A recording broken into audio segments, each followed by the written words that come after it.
Something is wrong with your hands. You look down, calloused, scarred, nails black with dirt. These are not your hands. You're inside somebody else's skin. A room the size of a parking space, straw on stone, a clay lamp fighting the dark. 3 strangers sleeping on the floor around you.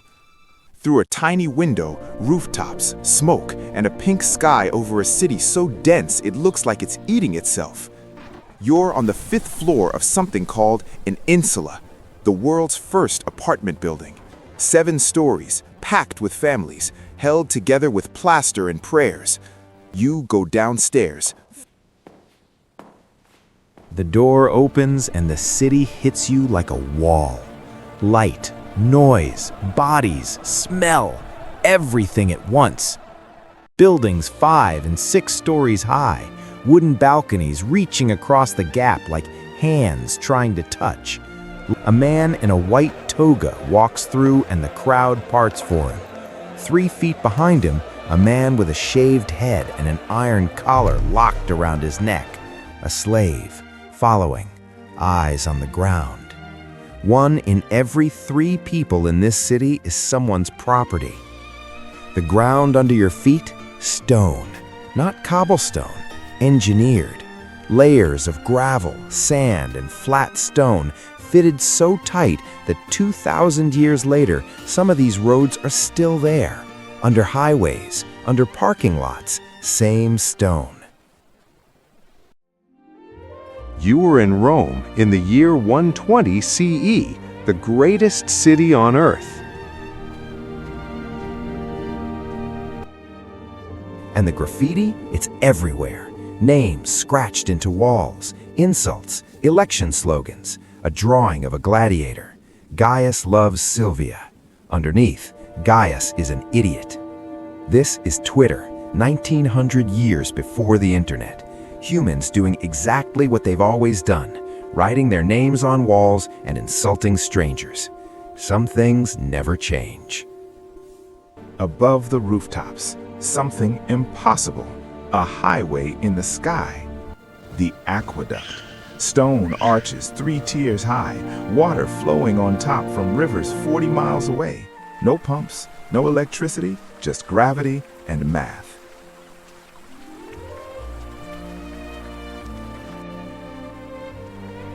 Scientists in your century are still writing papers about how they did it.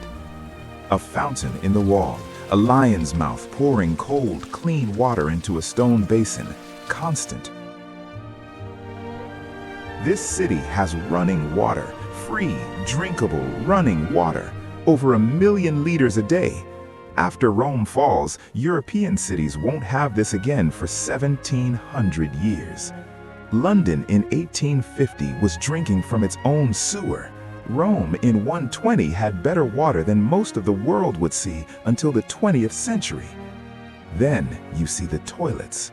A long stone bench, 20 holes, side by side, no walls, no doors, men sitting shoulder to shoulder, chatting, doing business in every sense of the word.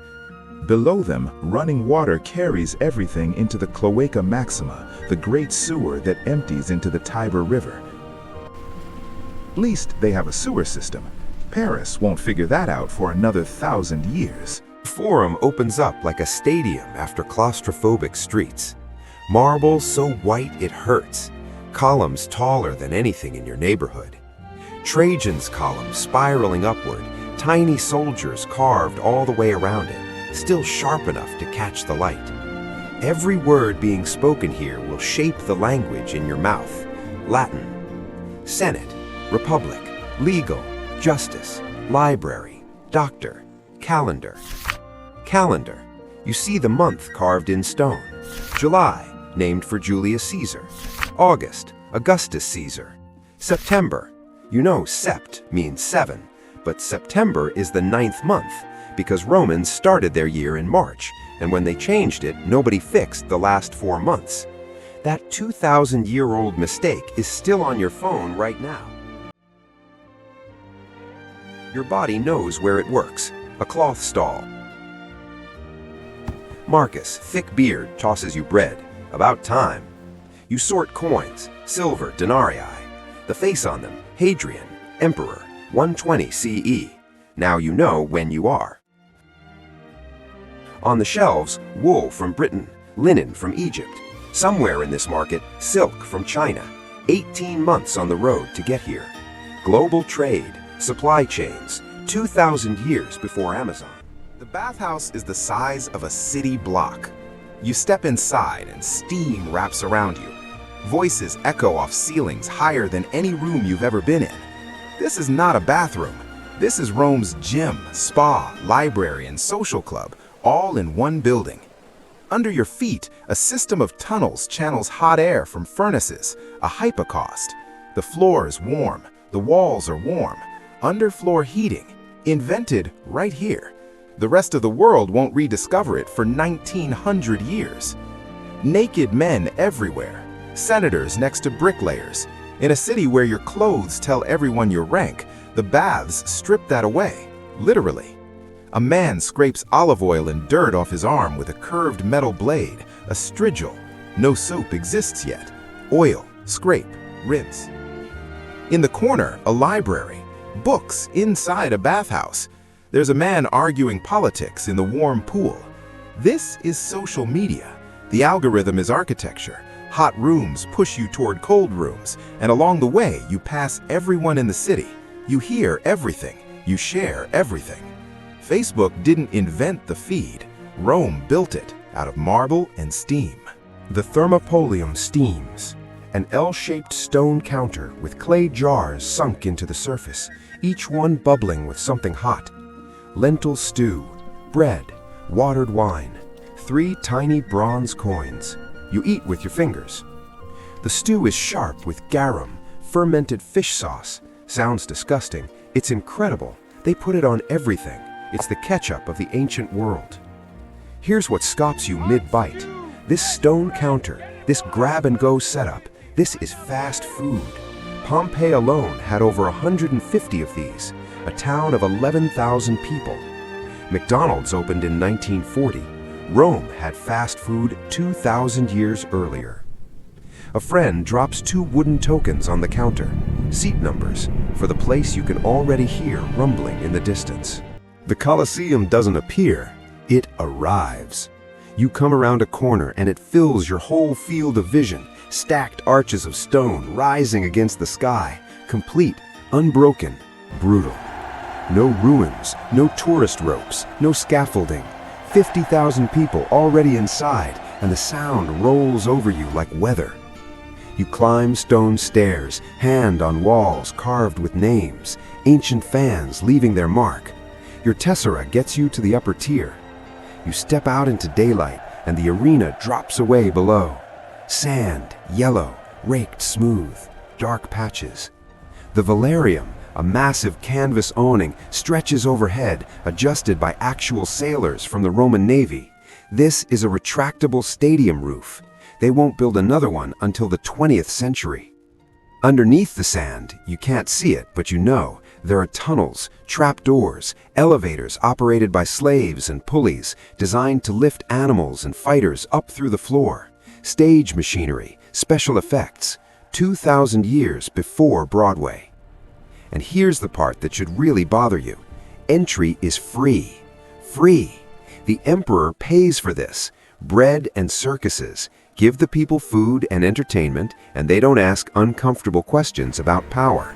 Every government in history will learn this trick. Rome just did it first. A gate opens. A lion comes out, thin, ribs showing, mane ragged. It skids on the sand. The man with the spear looks calm. He's done this before.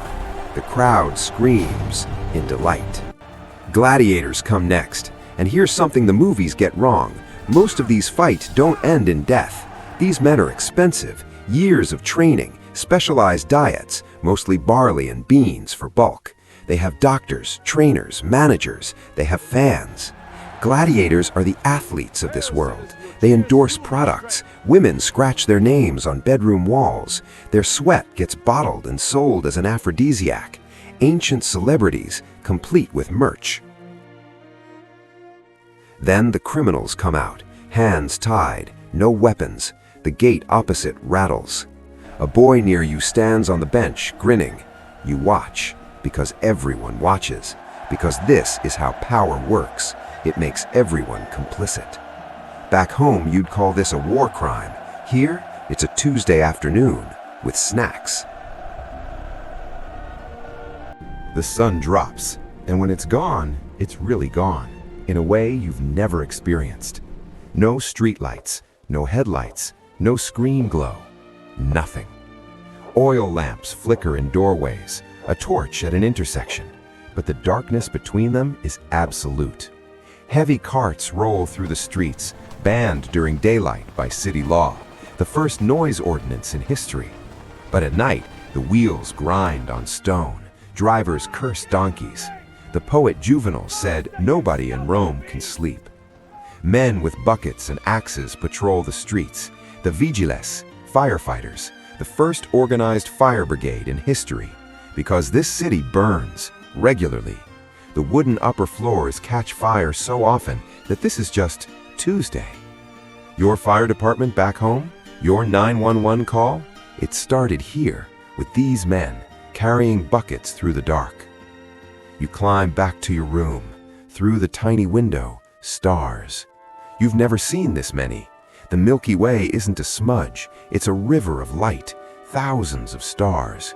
The same constellations you'd see from your backyard, 100 times brighter. Same sky, same stars, different eyes. The straw doesn't scratch as much as it did this morning. Through the wall, someone is singing. Your borrowed eyes close.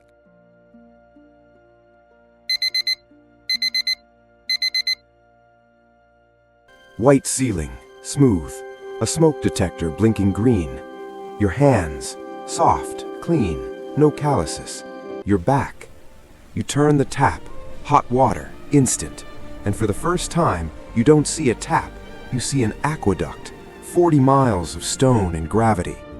You look at the calendar, September, the 9th month still named 7, a 2,000-year-old mistake you never noticed until today.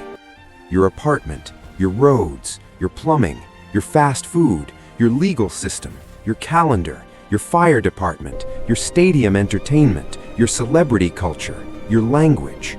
Every single one already existed 2,000 years ago. We didn't invent civilization, we rebooted it.